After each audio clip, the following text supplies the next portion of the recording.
Hello, my dear students. How are you today? Today we are going to start our next chapter, distribution of continents and oceans. महाद्वीपों तथा महासागरों का वितरण. But before starting our chapter, beta, we will see in the map different oceans and continents with their name. ठीक है, देखिए नाम के साथ हमें देखना है. तो बेटा मैप में देखिए, मैप में ये आपके हो जाएंगे महासागर और आपके महाद्वीप. तो अब सबसे पहले हम नजर दौड़ाते हैं किस पर, महाद्वीपों पर. Continents of the world and these are 7 हो जाएंगे बेटा. जो सबसे बड़ा आपका है, देखो सबसे बड़ा आपका हो जाएगा कौन सा, Asia, largest continent of the world. फिर आ जाएगी बेटा Africa second, north America and south America, मतलब उत्तर अमेरिका और दक्षिण अमेरिका. ठीक है ना. अब आगे आ जाइए अंटार्कटिका, यूरोप एंड ऑस्ट्रेलिया. ये एरिया वाइज हो गए आपके 7. Now to get the now will see in next map बेटा. और ये आपके हो जाएंगे ओशियंस. ये सबसे बड़ा आपका हो जाएगा पैसिफिक ओशन. ठीक है ना, इधर और इधर दोनों पैसिफिक ओशन. फिर बेटा आपका ये हो जाएगा अटलांटिक ओशन, जिसे अंध महासागर कहा जाता है. ऐसे ही पैसिफिक को प्रशांत कहा जाता है. ठीक, फिर और आगे आ जाइए, ये इंडियन ओशन इंडिया के नीचे. और बेटा ये आपका आर्कटिक ओशन, आर्कटिक ओशन है. और हमने जो अंटार्कटिका किया था, अंटार्कटिक वो आपका महाद्वीप कॉन्टिनेंट है. ठीक, अब देखिए, अब आप वापस आ जाइए अपने चैप्टर पर. या आपके जो वैज्ञानिक है, साइंटिस्ट हैं, वो ये प्रूव करने की कोशिश करते हैं कि आपके सभी कॉन्टिनेंट जो है एक साथ मिले हुए थे. ठीक है ना. ड्रिफ्ट का मतलब बाद में सेपरेट हुए फ्रॉम ईच अदर, एक दूसरे से दूर होना शुरू हुए. उससे पहले वो एक साथ मिले हुए थे. इस बात को सिद्ध करने के लिए सबसे पहले आपके अब्राहम ओटिलियस, जो एक डच मैप मानचित्र बनाकार थे, मतलब मैप मेकर थे. ठीक है ना. उन्होंने 1596 में इस चीज़ को सिद्ध करने के प्रयत्न किए थे. पहले इसकी संभावना व्यक्त की थी कि महाद्वीप जो है वो आपस में मिले हुए थे. कि अटलांटिक ओशन जो हमने किया था, तो अटलांटिक ओशन के इस तरफ कौन से हो जाएंगे आपके, नॉर्थ अमेरिका, साउथ अमेरिका. और बेटा आपके अटलांटिक के उस तरफ, मतलब आपके ईस्टर्न साइड में अगर आप देखोगे तो यूरोप. और नीचे आपका कौन सा हो जाएगा, अफ्रीका. कि ये सब जुड़े हुए थे. अगर हम देखते हैं तो ये शेप बनी हुई है, तो इसका मतलब ये आपस में मिले हुए थे. ठीक है. उन्होंने ये बताने की कोशिश की थी, सिद्ध करने की. उसके बाद एंटोनियो पेलेग्रिनी ने एक मानचित्र की रचना की, जिसमें इन सभी महाद्वीपों को उसने एक साथ दर्शाया. अमेरिका को, यूरोप को और अफ्रीका टुगेदर. अमेरिका कौन सा America, north America and south America दोनों. ठीक है ना. ऊपर यूरोप और अफ्रीका, इनको एक साथ दर्शाया. मतलब अटलांटिक ओशन को हटा दीजिए बीच में से. हमने एक महाद्वीपीय विस्थापन सिद्धांत प्रस्तुत किया, जिसे continental drift theory of Wagner कहा जाता है. वैगनर का महाद्वीपीय विस्थापन सिद्धांत, जिसने उसने फिर ये प्रूव करने की कोशिश की थी कि अब प्रेजेंट में जो दिख रहे हैं, पहले ये ऐसे नहीं थे, अब ये सेपरेट हुए हैं, बाद में सेपरेट हुए हैं, पहले ये एक साथ जुड़े हुए थे. 12 इन्होंने थ्योरी दी थी और इसे फिर से उन्होंने रिवाइज किया 1924 में. किसको, कॉन्टिनेंटल ड्रिफ्ट थ्योरी को. ठीक, उन्होंने क्या बताया बेटा कि आपका सबसे पहले एक सिंगल वास्ट कॉन्टिनेंट एक बड़ा था, मतलब ऑल लैंड मास. ठीक है ना. ऑल लैंड मासेस मतलब जितने भी आपके जो कॉन्टिनेंट्स हैं वो सारे के सारे हैं एक साथ जुड़े हुए थे. और उस एक बड़े महाद्वीप या उसे एक बिग लैंड मास भी आप कह सकते हो, सिंगल वास्ट कॉन्टिनेंट या बिग लैंड मास जो है उसे उन्होंने नाम दिया पेंजिया. ठीक, अब हम जो प्रेजेंट में बात करते हैं तो कॉन्टिनेंट्स 29% एरिया हो गया ना, लैंड एरिया जिसकी आप बात करते हो बेटा. और 71% आपका वाटर हो गया ना. इसीलिए हम अर्थ को ब्लू प्लैनेट या वाटर प्लैनेट बोलते हैं. ठीक है. तो उसके बाद जो चारों तरफ पानी था, ठीक है ना, उस पानी को बेटा उन्होंने कहा पेंथालसा. ठीक है. पेंजिया हो गया एक बड़ा. सपोज कर लो आपकी बेटा ये आपका हो गया पेंजिया, और उस पेंजिया के चारों तरफ आपकी क्या है, पानी है. तो ये हो गया आपका पेंथालसा. ठीक है. और ये हो गया आपका पेंजिया. ठीक, बिग लैंड मास पेंजिया हो गया, और इसके चारों तरफ जो पानी है उसे पेंथालसा कहा. अब ये पेंजिया भी जो है बेटा ये 2 पार्ट्स के अंदर डिवाइड था, मतलब इसमें 2 भाग बने हुए थे. ठीक है ना. एक लोरेशिया, ठीक है ना, इसका जो नॉर्दर्न पार्ट था वो लोरेशिया, और उसके अंदर आपके 3 थे, north America, Europe and Asia. ठीक है. तो जैसे हम सपोज करें इसके हम 2 पार्ट्स कर देते हैं. ऊपर वाला जो पार्ट है ये हो गया लोरेशिया.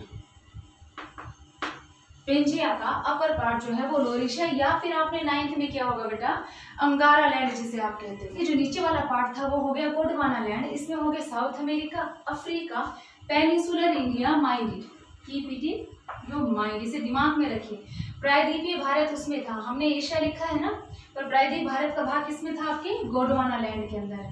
ठीक है। फिर आपका ऑस्ट्रेलिया एंड अंटार्कटिका, ये आपके नीचे हो गए बेटा गोंडवाना लैंड।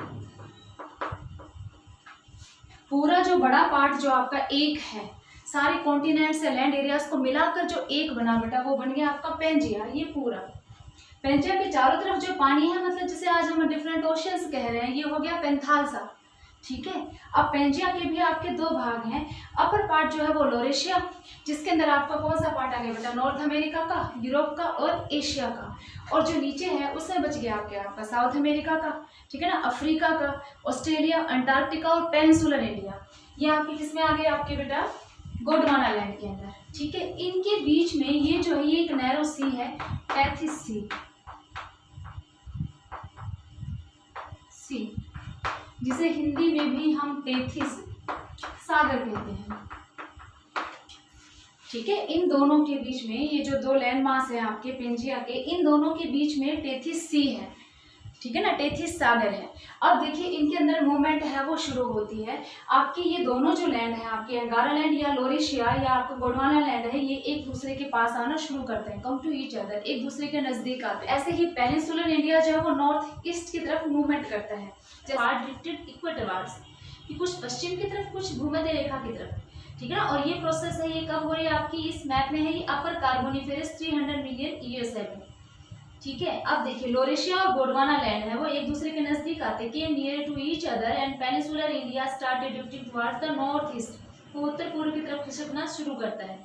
और ऐसे ही the size of Tethys sea became smaller, छोटा होता चला जाता है। ठीक है। क्यों? क्योंकि ये दोनों पार्ट है वो एक दूसरे के नजदीक आएंगे तो सागर है वो सिकुड़ता चला जाएगा। और न्यू फोल्ड माउंटेन के रूप में आपका हिमालय और यूरोप का अल्प्स जो माउंटेन है वो बाहर आ जाते हैं। ये आपने 9th में किया था कि हिमालय माउंटेन की फॉर्मेशन कैसे हुई थी, हमने ऐसे किया था। उस वक्त आपने लोरेशिया को अंगारा लैंड कहा था।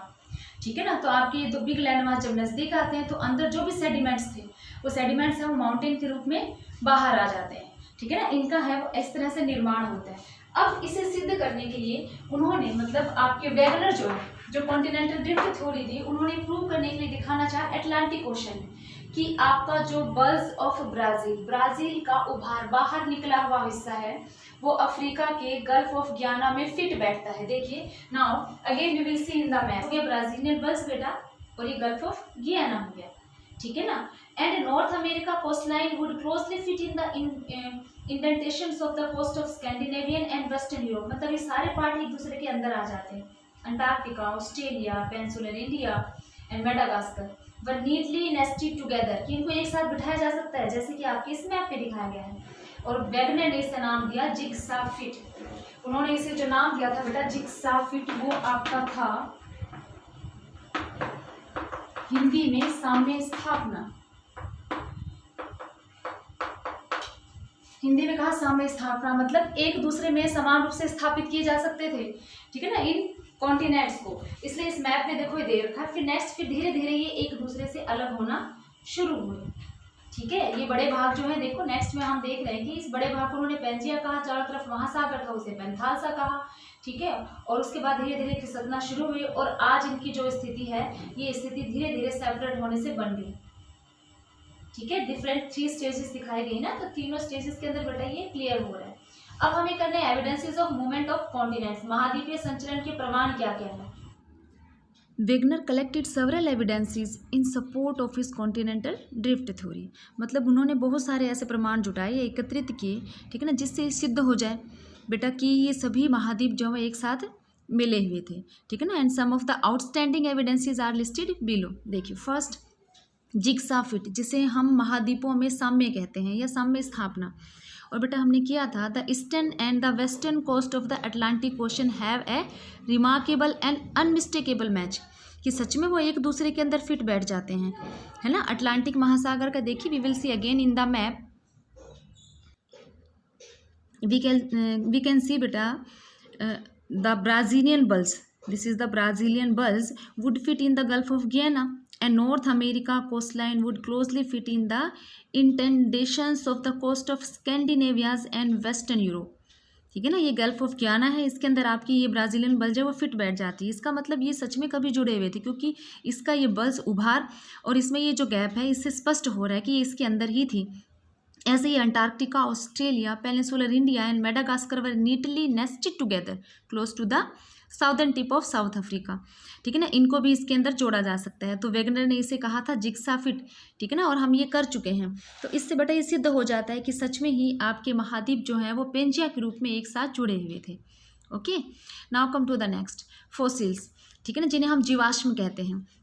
उन्होंने एक बार फिर कोशिश की, ठीक है ना, एक्सप्लेन करने की drifting of continents on the basis of distribution of fossils. और फोसिल्स में उन्होंने जो एग्जांपल लिए बेटा, फोसिल ऑफ द प्लांट ग्लासपट्रिस, ठीक है, एक ये लिया आपका पौधा, ठीक है ना, और मेसोसोरस और लिस्टोसोरस नामक जो जंतु थे उनके जीवाश्म जो हैं ये सब मिलते हैं आपके, पाए जाते हैं, have been found in the carboniferous rocks of India, Australia, South America, South Africa and Falkland Islands और अंटार्कटिका में भी। ठीक है ना, और बेटे अब हमें पता है कि ये सब कितना दूर दूर है। ठीक है ना, अब ये सब कितना दूर है और फिर भी इनके ऊपर जो जीवाश्म मिल रहे हैं आपके एनिमल्स और प्लांट्स के, मतलब फॉसिल फ्यूल्स जो हैं उनके जो रिमेनिंग पार्ट्स हैं वो अब भी मिल रहे हैं। इट मीन्स कभी ना कभी ये एक साथ जुड़े हुए थे और अब आपके ये बाद में सेपरेट हुए हैं। जब सेपरेट होने पर भी वो करोड़ों वर्ष पहले जो आपके फॉसिल फ्यूल्स हैं वो बने हुए हैं, इसीलिए वो सिमिलर इन सब के अंदर इतनी दूर होने पर भी पाए जाते हैं। तो एक बार फिर सिद्ध हो जाता है कि आपके ये सभी एक साथ मिले हुए थे। Okay, come to the next, geological matching. ठीक है ना, भूवैज्ञानिक अनुरूपता। तो भूवैज्ञानिक अनुरूपता हम ये ले सकते हैं बेटा, इसमें आपके ओल्ड एज जो है, हम मतलब पुराने युग में चलेंगे तो उस वक्त का देखेंगे, जैसे हमने फॉसिल फ्यूल्स का किया तो ऐसे ही हम मिनरल्स की बात करते हैं। ठीक है ना, आपके गोल्ड डिपॉजिट्स हैं within river alluvium in the Ghana coast of Africa. Africa का ये घाना कोस्ट हो गया बेटा, इस घाना कोस्ट में है, यहाँ पर आपके गोल्ड मतलब स्वर्ण मिलता है। ठीक है, लेकिन बेटे सबसे बड़ी बात यह है कि but there are no source rocks in that region. इस क्षेत्र में ऐसी चट्टानें नहीं पाई जाती, ठीक है ना, जिनको देखने से ऐसा लगे कि यहाँ पर सोना होना चाहिए। मतलब स्वर्ण निक्षेपों की उपस्थिति है और इस क्षेत्र में इनकी उद्गम शैलें है ही नहीं जिनके अंदर ये बनते हैं। तो स्वर्ण जहाँ पाया जाना चाहिए वो रॉक्स यहाँ पर नहीं है, परंतु स्वर्ण है। ठीक है, और उसके आगे 5000 किलोमीटर आगे चले जाइए समुद्र में, अटलांटिक महासागर के पार, ठीक है ना, उसके दूसरी तरफ, और वहाँ हम क्या देखते हैं, बेलेन साउ ब्राज़ील के अंदर है, साउथ अमेरिका में। ठीक है ना, वहाँ पर आपकी गोल्ड बियरिंग वेन्स हैं, वहाँ आपकी गोल्ड बियरिंग वेन्स है, स्वर्ण युक्त शिराओं वाले शैल मिलते हैं, मतलब वहाँ वो रॉक्स हैं। परंतु बेटा एक और अमेजिंग तथ्य है, there are no gold deposits within alluvium in the adjacent coastal belt, कि उसके साथ वाले जो तटीय पट्टी है वहाँ जलोढ़ में भी सोने के निक्षेप नहीं हैं। मतलब जहाँ लग रहा है होना चाहिए बेटा वहाँ पर नहीं है, और जहाँ ऐसा लगता है यहाँ नहीं होगा स्वर्ण वहाँ पर सोना है, जैसे कि अफ्रीका के घाना कोस्ट में। इट मीन्स बेटा ये दोनों पार्ट पहले मिले हुए थे। ठीक है ना, आपका जो ब्राज़ील हमने किया था आपका बल्स, ठीक है ना, और आपका गल्फ ऑफ गियाना, तो ये दोनों आपस में पहले मिले हुए थे और उसी कारण, ठीक है ना, आपकी ये जो occurrence of such standing similarities इनके अंदर जो है, इसकी वजह से लगता है कि अफ्रीका और South America were parts of Pangaea and drifted apart at a later stage, बाद में अलग हो गए। ठीक है, और बाद में अलग कैसे होगी, तो गोल्ड बियरिंग जो सेडिमेंट्स हैं, मतलब जिनमें सोना है, ठीक है ना, वो transported down the slope in Brazil, कि ब्राज़ील में वो जो रॉक्स हैं उन्हीं रॉक्स में वो नीचे चली गई। ठीक है ना, सोना जो है वो नीचे निक्षेपित हो गया, और निक्षेपित हो जाने के बाद जो नीचे वाला पार्ट है वो अफ्रीका के साथ में अलग हो गया, और ऊपर आपकी रॉक्स किसके पास रहेगी, ब्राज़ील के पास। ठीक है ना, एंड डिपॉजिट वो पार्ट है, डिपॉजिट वो जो बेल्ट है, ठीक है ना, which is today the Ghana coast, वही आज आपका घाना तट है जहाँ पर सोना पाया जाता है। मतलब ब्राज़ील में सोनायुक्त अवसाद ढाल के नीचे चला गया और पट्टी में जमा किया गया, और यह पट्टी अब कहाँ होगी, घाना में। तो इससे भी आपकी क्या प्रूव होता है कि आपके दोनों मिले हुए थे। जैसे we will see in the map, हम इस मैप में देख पा रहे हैं, ये बल्स हो गई आपकी और ये आपका वो घाना कोस्ट हो गया, तो ये इसके ऊपर और ये आपका नीचे रह गया। ओके, यहाँ तक समझ में आया, क्लियर है, नाइस। नाउ बेटा जी come to the next, palaeo climatic unity, जिसे बेटा हम पूरा जलवायु एकरूपता कहते हैं। तो पूरा जलवायु एकरूपता का मतलब क्या है यहाँ पर, कि it refers to the study of climate of some period in the geological past. ठीक है ना, कि आप किसी भी मतलब पृथ्वी के, मान लो पृथ्वी के भूगर्भिक इतिहास के किसी प्राचीन काल में जो जलवायु पाई जाती थी, हम उस जलवायु की बात करें जिसे हम पूरा जलवायु कह रहे हैं। एक रूपता का मतलब सब कहीं एक जैसी समान थी। ठीक है, अब देखिए हमने इसे नाम दे दिया परमो कार्बनी। ठीक है ना, नाम दिया हमने परमो कार्बनीफेरस एज, और इस एज के अंदर बेटा हम जो ले रहे हैं are exposed at Uruguay and Brazil, ये किस में हो गया आपके साउथ अमेरिका में। In South America, Africa, South India, South Australia and Tasmania, ठीक है ना, इन सब में यूनिफॉर्मिटी थी, मतलब एक रूपता थी। In the nature of sediments indicates that these continents कह लो या बेटा कंट्रीज कह लो, were together in the geological past and experienced similar climatic conditions. क्या बात की हमने कि ये सभी महाद्वीप थे, इनमें अवसादों की प्रवृत्ति जो है वो प्रकृति में बेटा एक रूपता पाई जाती है, एक जैसे हैं। जैसे we can see in the map, इस मैप में हम जो दिखा रहे हैं ये परमोकार्बनी हिमानीकरण है। अगर ये एक साथ जुड़े हुए हैं तो इनके सिर्फ इन्हीं पार्ट्स के अंदर एक जैसे सेडिमेंट्स हैं। इन सब में जो हमने यहाँ अंडर सर्कल किया है, इन सब में एक जैसे सेडिमेंट्स हैं। और आज बेटा ये सब इतनी दूर दूर हैं, जब ये आज प्रेजेंट में इतने दूर हैं तो एक जैसे सेडिमेंट्स हैं इन सब में। कैसे? क्योंकि एक साथ मिले हुए थे तब इनमें सेम थे, अब ये अलग हो गए हैं तो वही सेडिमेंट्स अभी भी इनके अंदर यहाँ पर मौजूद हैं। तो इससे सिद्ध हो जाता है कि अतीत में, या जिसे हम कार्बोनिफेरस एज या परमोकार्बनी काल कह रहे हैं, उस काल में महाद्वीप जुड़े हुए थे जब एक जलवायु थी। इसीलिए अब ये जो भाग हैं इनके अंदर ये अलग हो जाने पर भी इन बड़े बड़े उष्णकटिबंध से और शीतोष्ण में स्थित हो गए हैं। कुछ तो आपके गर्म और कुछ आपके ठंडे क्षेत्र हैं, और आपके बड़े बड़े शीतोष्ण में स्थित और बड़े बड़े महासागरों द्वारा एक दूसरे से अलग भी हो गए हैं, ठीक है ना। अगर हम ये देखते हैं तो सभी कॉन्टिनेंट से एक दूसरे से अलग है, छोड़कर यूरेशिया जिसे हम कहते हैं। यूरेशिया मतलब जिसमें दो कॉन्टिनेंट है, यूरोप एंड एशिया, जिसे हमने यूरेशिया कहा, ठीक है ना। ये दोनों आपके मिले हुए हैं, बाकी सभी कोई ना कोई सी या फिर कहीं ना कहीं कोई ओशियन आता है बीच में, जिसकी वजह से सब सेपरेट हो रहे हैं। तो बेटा इससे भी आपके प्रूव हो गया है, ठीक है, कि ये सब मिले हुए थे।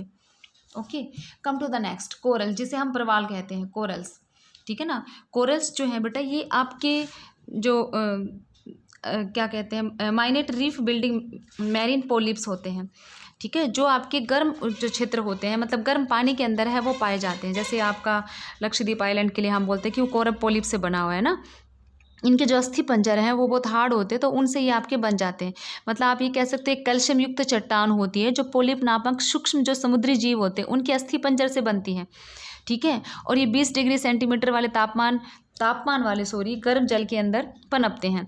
तो आपके अगर अब देखेंगे हम तो 30 degree north to 30 degree south के अंदर ये हैं, इसी के बीच में पाए जाते। परंतु बेटा अब अगर ये इनसे बाहर मिलते हैं ठंडे क्षेत्रों के अंदर, तो इट मीन्स ये पहले के ही बने हुए हैं, क्योंकि अब तो ये पनपते ही नहीं है ना। इनके अवशेष और जो भी चीज़ें पहले मिलती हैं, अगर हम कोल्ड एरियाज़ में इनको पा रहे हैं, तो वेगनर इससे फिर सिद्ध करता है कि आपके महाद्वीप है वो किसी समय में एक साथ मिले हुए थे, जो अब बेटा क्या हो गया, सेपरेट हो गए हैं।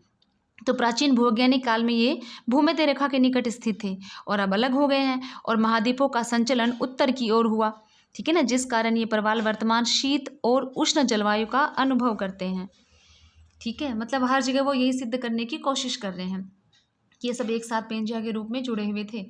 अब नेक्स्ट आ जाए पोलर वांडरिंग, ठीक है। पोलर वांडरिंग जिन्हें हम बेटा ध्रुवों का घूमना कहते हैं, ये आपका अर्थ की मैग्नेटिज्म होता है जियोलॉजिकल पास्ट में, has given a strong evidence that the present day continents of the earth were united, की जुड़े हुए थे, and formed parts of Pangaea, और वो पेंजिया का भाग थे। इससे साफ पता चलता है क्योंकि अर्थ आपकी रोटेट करती है, ठीक है ना। पोलर या ध्रुवीय फ्लिंग फोर्स जो होती, मतलब पोलर फ्लिंग फोर्स या ध्रुवीय फ्लिंग बल जो होता है, इसका मतलब पृथ्वी अपने अक्ष के चारों ओर घूर्णन करती है, और पदार्थ जो है बेटा आपके इक्वेटर भूमध्य रेखा की ओर विस्थापित होते हैं। इसीलिए अर्थ जो है देखो ध्रुवों पर तो आपकी क्या है, गोल है, तो बीच में उभरी हुई है, ठीक है ना, और ध्रुवों पर वो चपटी है। ऐसा ही तो है ना, भूमध्य रेखा पर पृथ्वी उभरी हुई है और ध्रुवों पर वो चपटी है। तो वेगनर इससे यही बताया कि इसके कारण भी आपके जो कॉन्टिनेंट्स हैं वो लगातार इनके अंदर मूवमेंट हुआ और सेपरेट टू ईच अदर, वो एक दूसरे से दूर होते चले गए। और आपके जो भी मिनरल्स हैं, मतलब हैवी, जैसे मैग्नेटाइट, हेमेटाइट, इल्मेनाइट, फाइराइट, ठीक है ना, लावा, मैग्मा, ये सब जो थे unconsolidated sediments have the tendency to align themselves parallel to the earth's magnetic field prevailing at that time. तो इस प्रॉपर्टी से भी हमें पता चलता है, ठीक है, क्योंकि ये सारे के सारे आप जिनकी हम बात कर रहे हैं, मैग्मा की, लावा की, ये सब अवसाद जो है बेटा ये चुंबकीय प्रवृत्ति वाले होते हैं ना, मैग्नेटिज्म, इसीलिए ये सब उस वक्त समानांतर एकत्रित हो गए, और यह गुण शैलों में स्थायी चुंबकत्व के रूप में रह जाता है, और चुंबकीय ध्रुव की स्थिति में कालिक परिवर्तन होता रहता है, जो शैलों में स्थायी चुंबकत्व के रूप में अभिलेखित किया जाता रहता है। और इसी को हम क्या कहते हैं, पोलर वांडरिंग या ध्रुवों का घूमना। तो ध्रुवों के घूमने से भी सिद्ध होता है कि महाद्वीपों का समय समय पर संचालन होता रहता है, और वे अपनी गति की दिशा भी बदलते रहते हैं। जरूरी नहीं है कि पहले हमने किया था कि ये आपके इक्वेटर की तरफ खिसके या नॉर्थ ईस्ट खिसका, ठीक है ना, या फिर आपके नॉर्दर्न पार्ट्स या वेस्ट पार्ट में खिसका, तो अब भी ऐसे ही हो, नहीं, इनमें चेंज होता रहता है। तो बेटा ये आपके एविडेंसेस थे गिवन बाय एल्फ्रेड वैगनर।